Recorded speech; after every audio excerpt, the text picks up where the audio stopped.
Buenos días, nos encontramos una vez más en este ciclo de charlas que están enmarcadas dentro de los objetivos transversales de IPA-Skill, habilidades sustentables para Chile y el mundo, que busca precisamente que nosotros hagamos transferencia de los conocimientos de manera interdisciplinaria. Por lo tanto, desde las diferentes carreras, los docentes se han preparado con diferentes temáticas y charlas para poder explicarle a la comunidad el sentido, la filosofía, el motor que hace fuerza y que ejerce, ¿no es cierto?, este movimiento en las diferentes carreras, y por supuesto que no deja de estar unido a los objetivos trascendentales que mueven a nuestro instituto, que tienen que ver con la sustentabilidad, que tienen que ver con el hacer esa política no de partido, sino esa política del hacer, del aquí, del ahora, de hacernos cargo de la responsabilidad que tenemos como ciudadanos. En esta oportunidad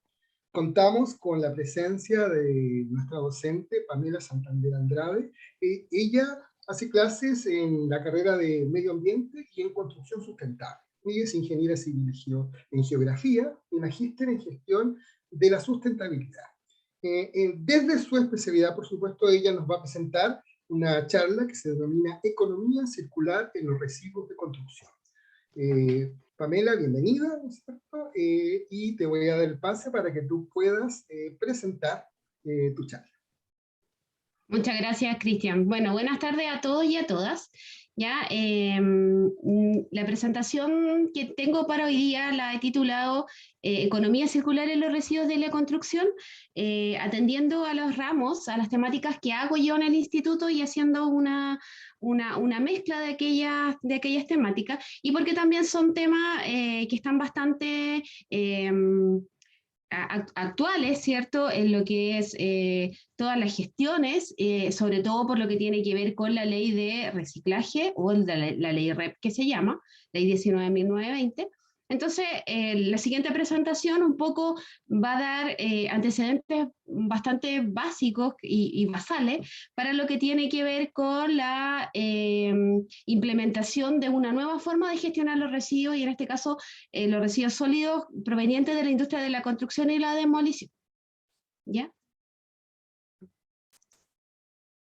Entonces, tal como decía, la charla se titula Economía Circular en los Residuos de la Construcción, y lo primero que tenemos que partir haciendo es esta identificación respecto de cuál es la diferencia entre lo que es un desecho y lo que es una basura. ¿Ya? Vamos a entender por residuo o desecho todas aquellas sustancias o objetos que son entregados o desechados, valga la redundancia, por un generador, y que tiene una intención o que tiene una posibilidad de ser incorporado nuevamente en algún sistema o en algún nuevo ciclo. En tanto, la basura son aquellos elementos que desechamos pero que no tienen potencialidad de ser usados.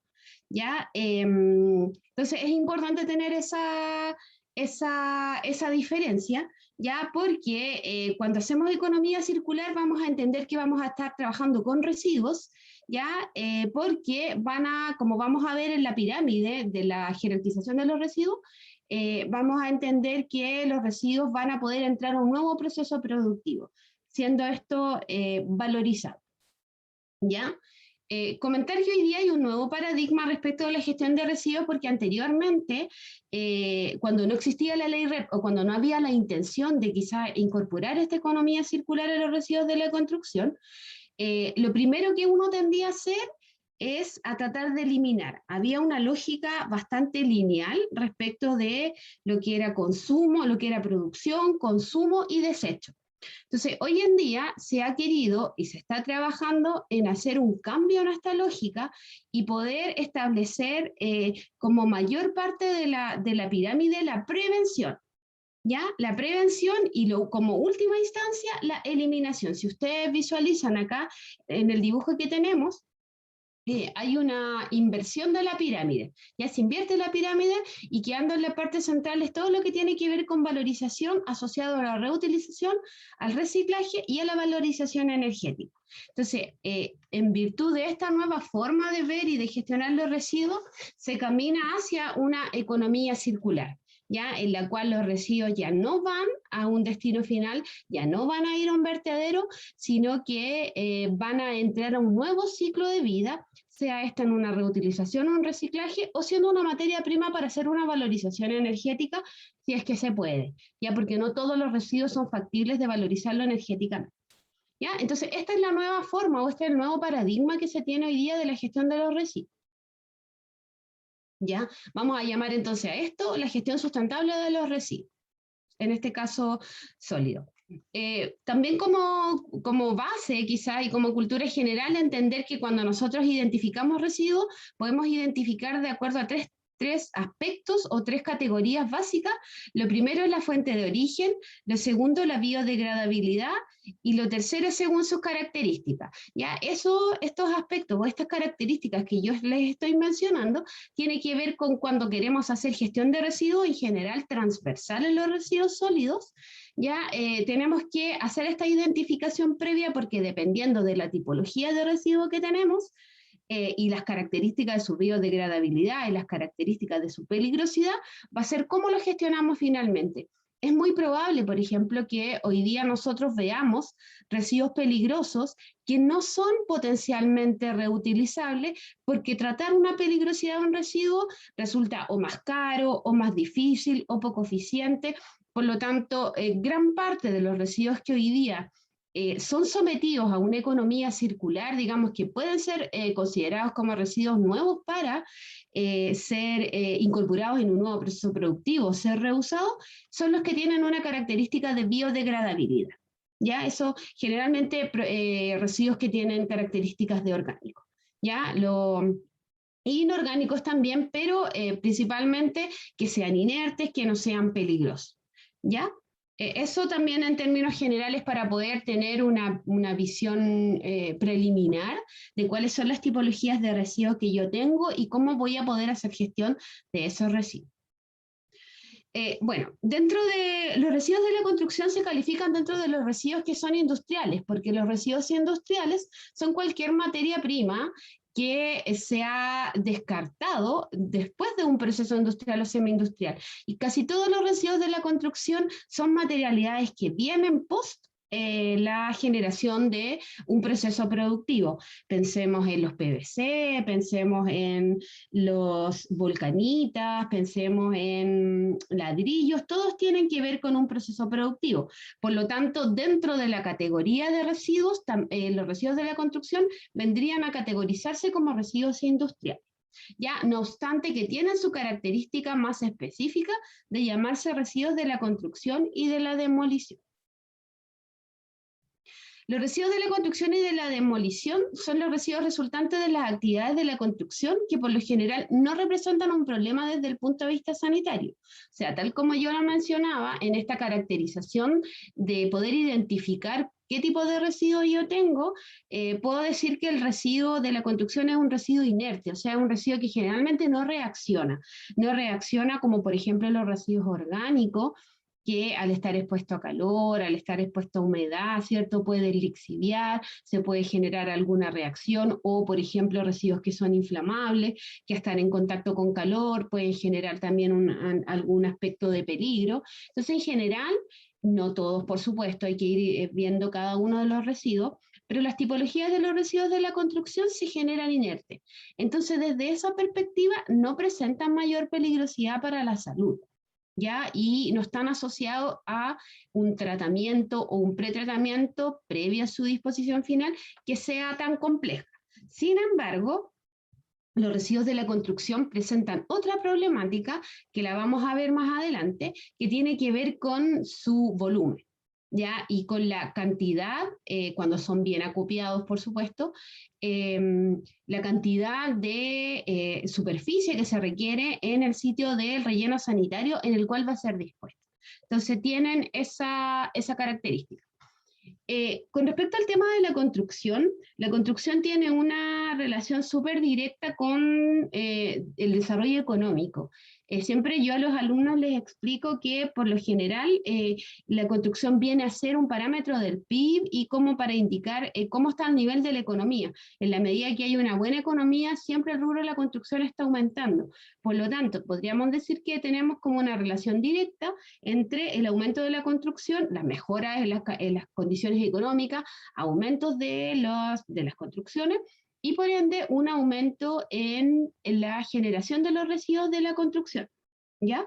Por lo tanto, si seguimos con esa lógica, si asumimos que vamos a seguir creciendo en un cierto porcentaje, hay unos estudios que dicen que si la razón a la cual está creciendo la construcción en el día de hoy siga creciendo por lo menos a unos 5 o 6 años más, se van a tener, perdón, por lo menos a unos 15 años más, se van a tener alrededor de como 15 cerros Santa Lucía de residuos solamente de la construcción, como para hacer una correlación más gráfica y ustedes se puedan un poco imaginar qué cantidad de residuos podemos tener, ¿ya? O sea, imaginemos 5 o 6 Cerros Santa Lucía de aquí a 15 años más, es bastante. Entonces, los residuos de la construcción presentan un problema y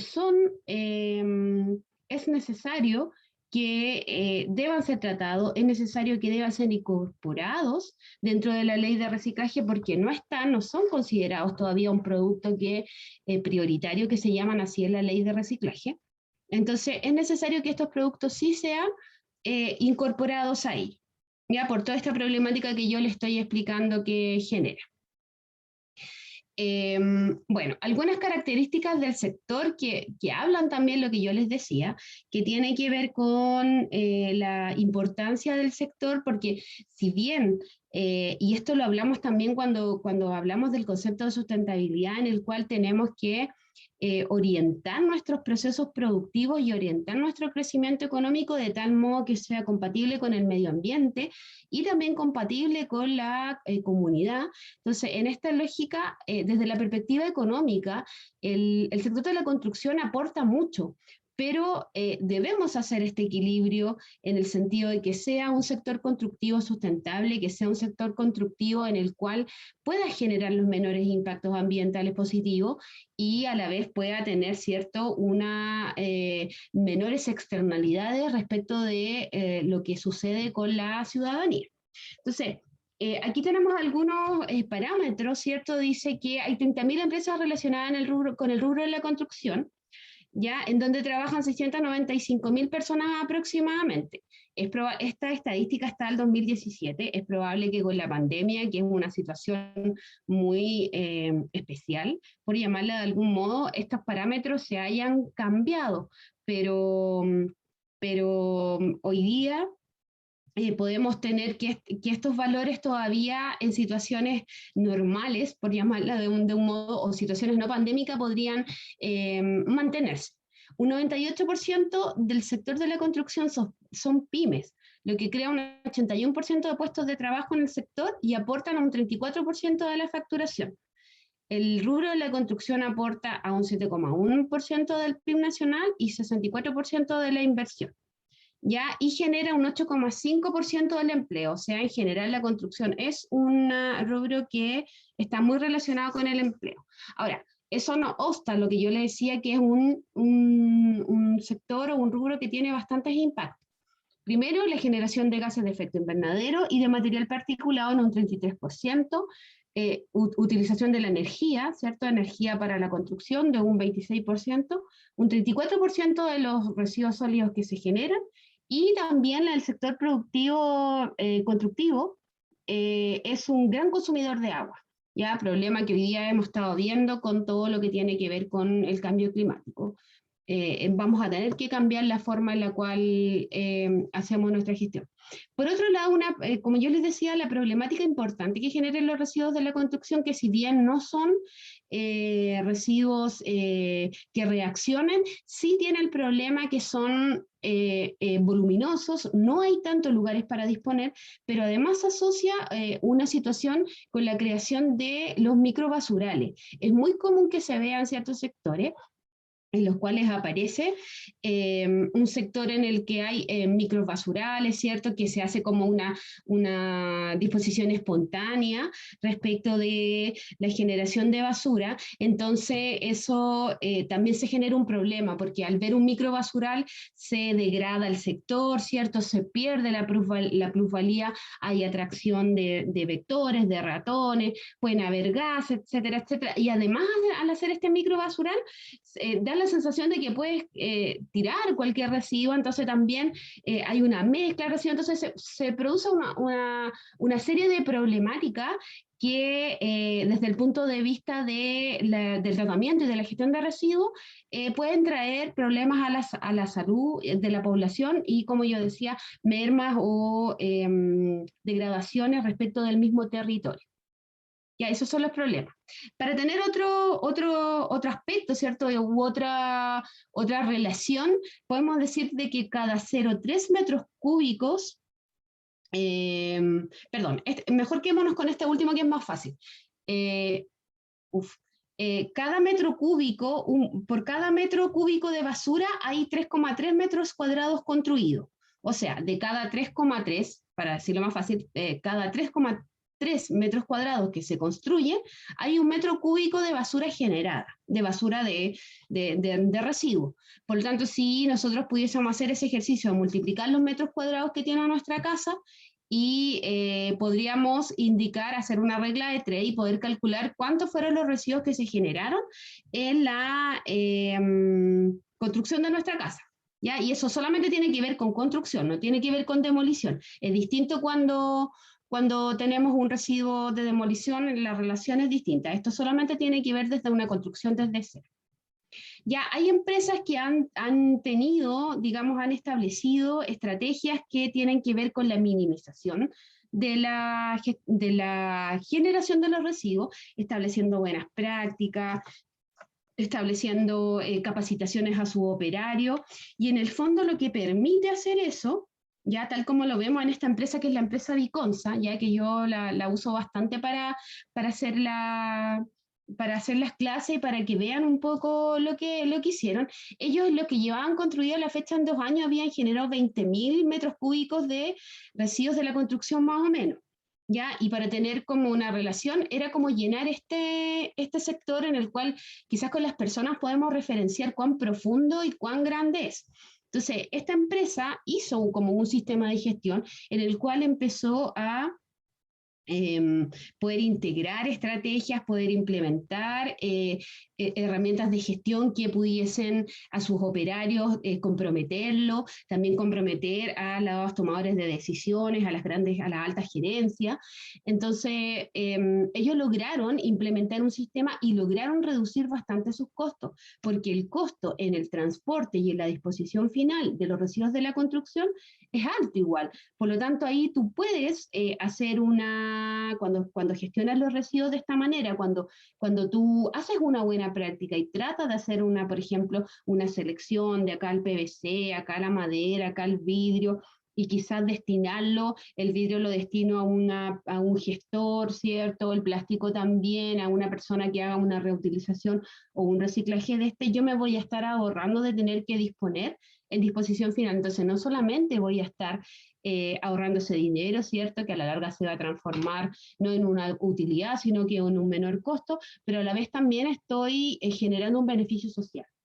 Ya, un beneficio social que en términos monetarios no podría explicarle y me tomaría mucho tiempo quizá el poder decirles cómo calculamos el beneficio social de ello, pero finalmente hay una acción de capacitar, de generar un beneficio social al tener una menor generación y una menor disposición final, y también está el ahorro que se genera a la empresa en tener que disponer finalmente los residuos. Ya, entonces ese ejercicio es importante hacerlo y no pensar que gestionar los residuos de la construcción significa hacer grandes inversiones o grandes incorporaciones de tecnología, inversión en I+D, porque de repente buenas prácticas pueden significar también la reducción y la mejora en la gestión de nuestros residuos.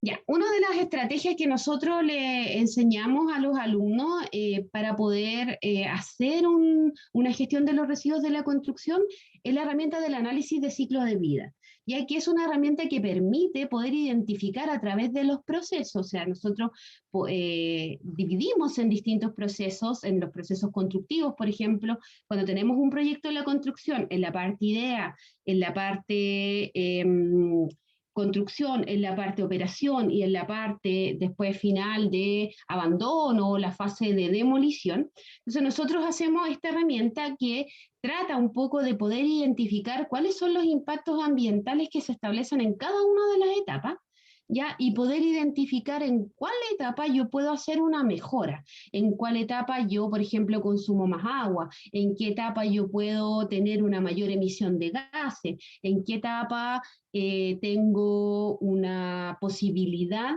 de tener residuos que puedo gestionar. Entonces, el análisis de ciclo de vida es una herramienta que aplicamos para poder hacer este análisis de todo el ciclo de vida del proyecto y poder identificar particularmente cuáles son los impactos ambientales que se generan de modo de prevenir que se generen impactos, externalidades, en esta lógica que yo les comentaba de ser sustentable, de generar proyectos y económicamente hacer proyectos que no afecten a la comunidad. Entonces, utilizamos esta herramienta. Ya con los alumnos hacemos una segregación, por ejemplo, hemos hecho el ejemplo de análisis de ciclo de vida de una botella plástica, en el cual podemos identificar cuáles son las materias primas que se utilizan, después si podemos cambiar alguna de esas materias primas para reducir, porque particularmente en el caso de las botellas plásticas viene el petróleo, o en el caso también otro ejercicio que hemos hecho en el de análisis de ciclo de vida de la madera que tiene mucho que ver con el tema constructivo, ¿cierto? Y todo lo que tiene que ver con la tala de bosque, con la afectación de hábitat y todos los impactos ambientales que se pueden generar a partir de ese análisis de ciclo de vida. Entonces, lo que hacemos en el análisis de ciclo de vida es poder identificar y posterior a eso, cuando ya hemos identificado los procesos, los impactos, poder identificar en qué fase de ese ciclo yo puedo gestionar mejoras para poder reducir los impactos.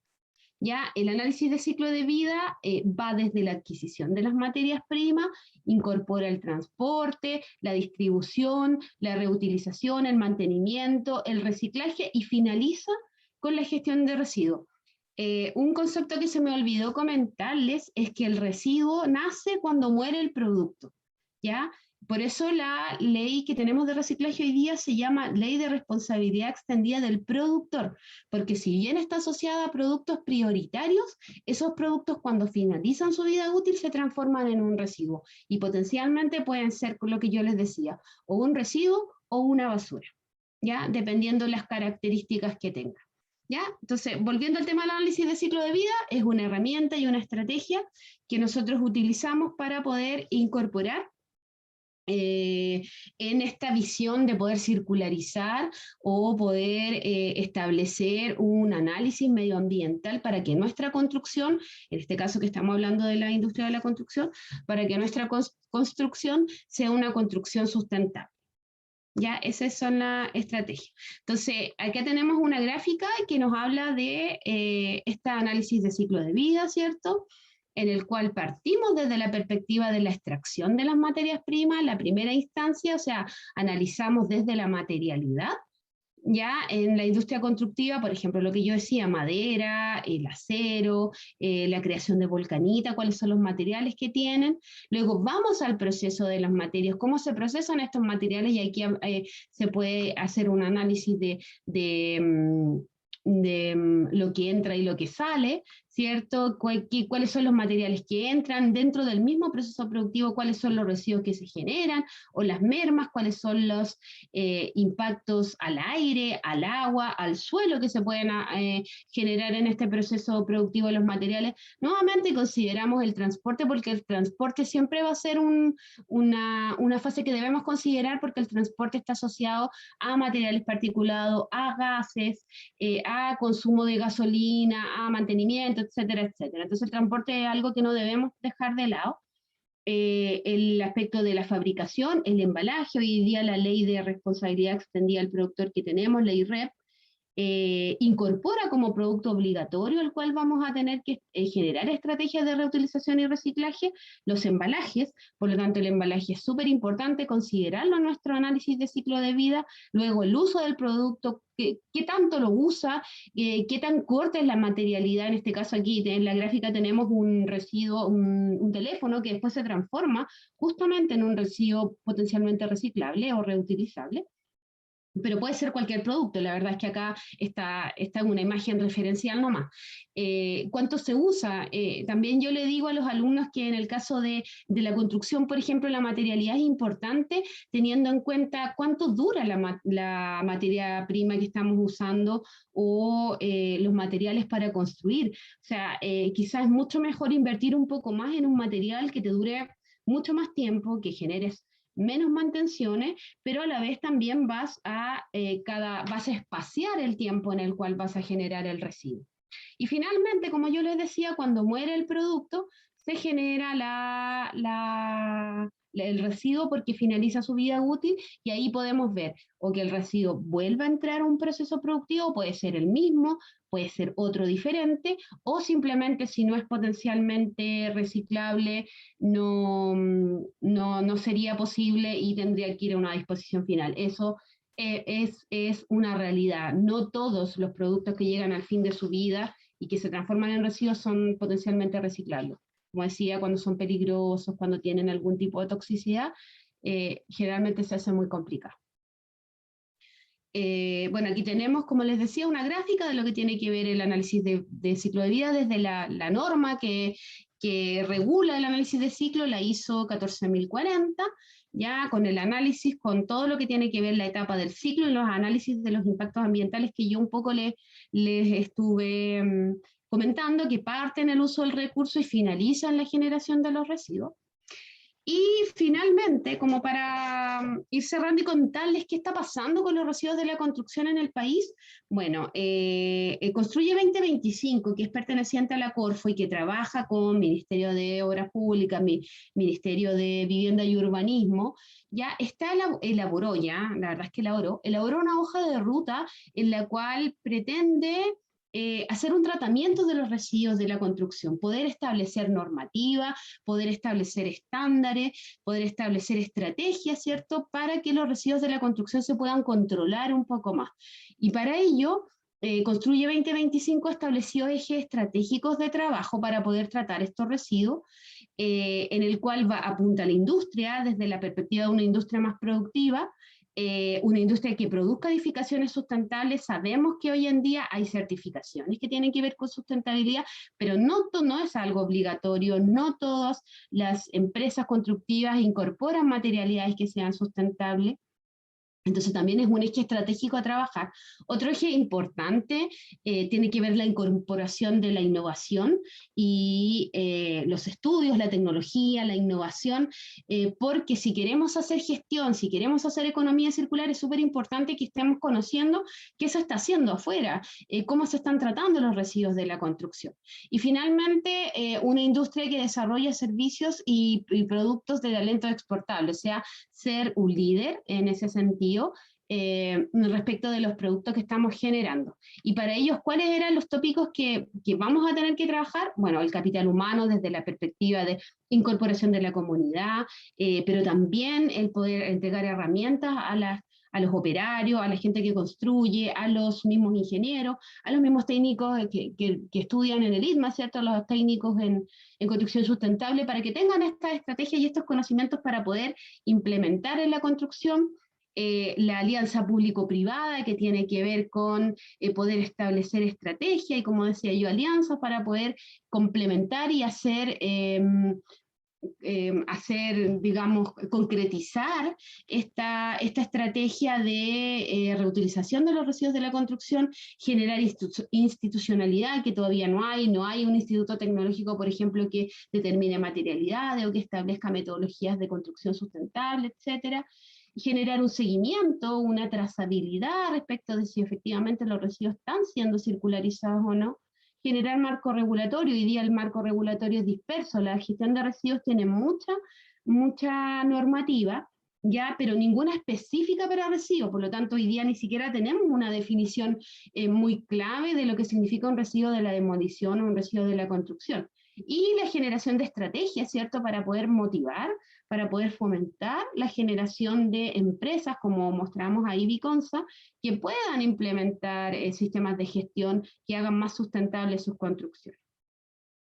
Ya algunas metas, ¿cierto? Igualar la tasa, una productividad laboral, costos, reducir los costos de la construcción, disminuir la demanda energética, incorporar innovación, disminuir las emisiones de gases de efecto invernadero, disminuir el uso del agua con estrategias, con tecnologías, con innovación. Son algunas de las metas que se ha establecido este Construye 2025 de Corfo para poder implementar en los residuos de la construcción.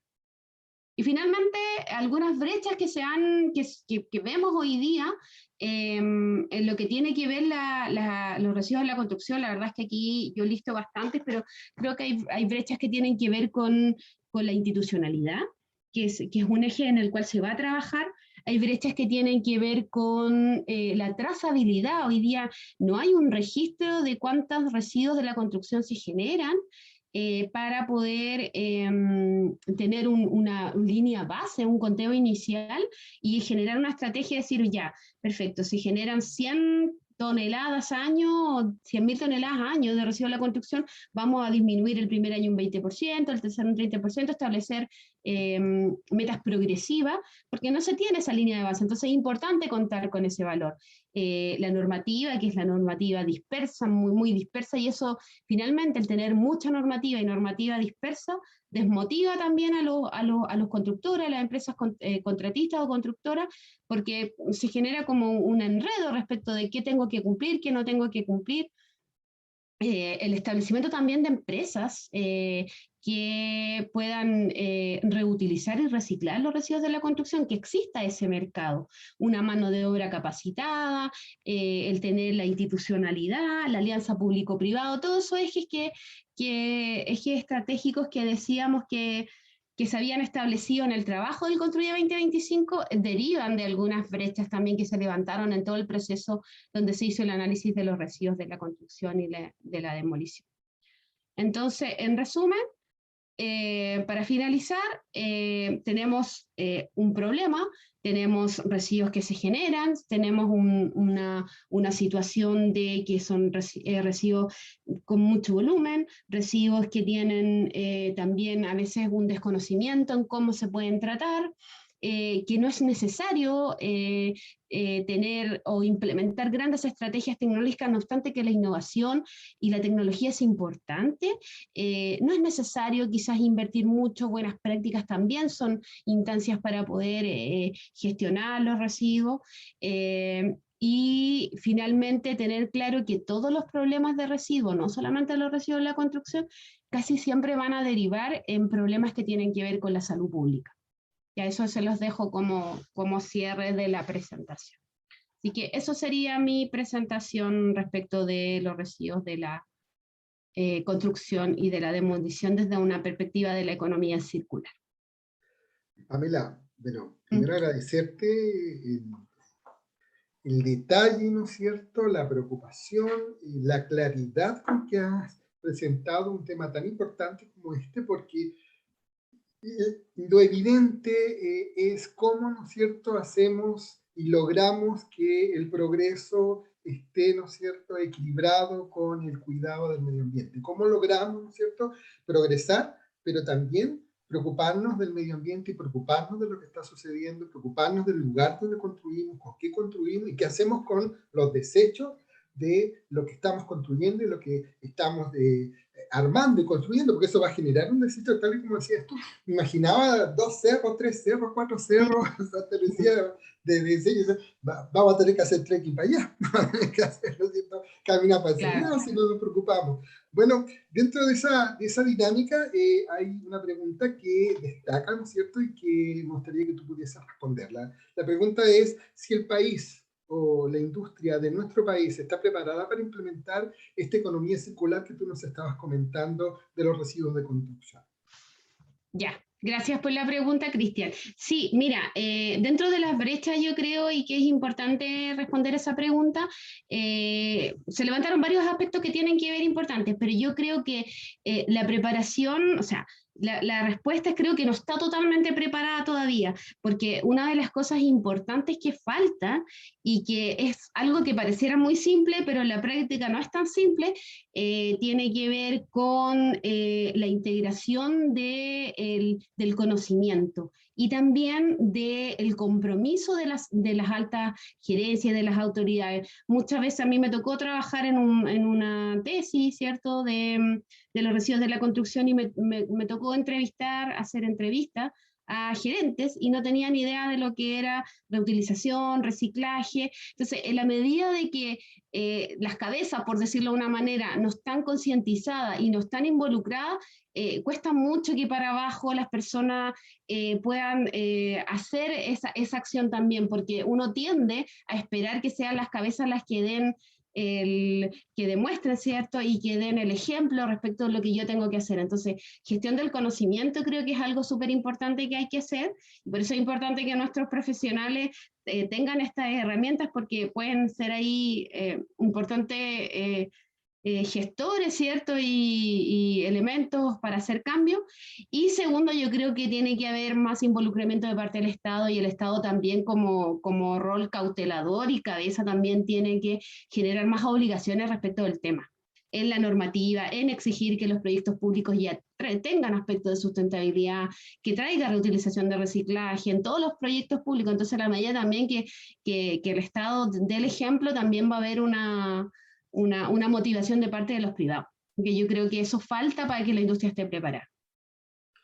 Bueno, importantísimo que nosotros seamos capaces de ir formando a nuestros estudiantes, los futuros líderes que van a estar, ¿no es cierto?, en la cabecilla o en la punta de lanza de muchos proyectos, y yo creo que estamos sembrando, estamos poniendo, ¿no es cierto?, esa semilla que esperamos germine, ¿no es cierto?, cuando llegue la oportunidad, ellos tengan en consideración todas estas herramientas que le estamos entregando, porque para así no encontrar, o que ellos no se encuentren, que futuras generaciones no se encuentren con estos topes, topes de conocimiento, con topes de entender esa realidad o de conocer esa realidad, porque lo que tú me señalas es tremendamente importante. Una cosa, ¿no es cierto?, es no querer hacerlo, y otra es no saber de lo que está sucediendo. Entonces son temas de fondo, temas filosóficos muy importantes. No cabe más que agradecerte. Muchas gracias por tu tiempo, muchas gracias por tu dedicación, muchas gracias por tu claridad, y por supuesto muchas gracias a la comunidad que ha estado atenta a esta charla, y esperemos que, como todas las charlas que se están dando en este ciclo, sea de aprendizaje, sea un granito más para aportar en el conocimiento que ustedes requieren para ser buenos ciudadanos, ciudadanos comprometidos y ciudadanos que hacen el aquí y el ahora de la política, ¿no es cierto?, del aquí y el ahora, hacen una fuerza, hacen una intención, y no solamente un lenguaje o una dialéctica que está lejana a lo que nosotros necesitamos. Muchas gracias, un gran abrazo. Gracias a ti por la invitación, y espero les haya servido un poco. Y muchas gracias, que esté muy Ya, bien. que estén muy bien, gracias.